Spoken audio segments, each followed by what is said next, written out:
పూరా లోకల్. దగ్గుబాటి ప్రసాద్ ఖబర్దార్, నీలాంటి నోరు అదుపులో లేనటువంటి మాటలు మాట్లాడావు. నందమూరి శాలిని అమ్మగారి మీద నువ్వు మాట్లాడలు సభ్య సమాజం చేదరించుకునే విధంగా చాలా వికృతంగా మాట్లాడావు.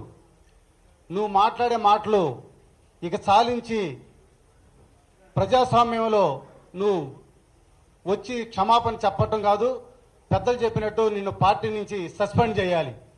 చాలామంది అంటుంటారండి, కర్ర ఎరగలేదు పాము చావలేదని.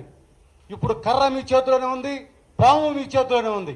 ఎక్కడ ఇరగొడతారో ఎక్కడ చావు కొడతారో చూద్దాం. అది కూడా గతంలో ఇవన్నీ విన్నాం. మరి ఇప్పుడు వారం రోజుల నుంచి ఇదే జరుగుతుంది. మరి మీరు ఇరగొడతారా చావు కొడతారా?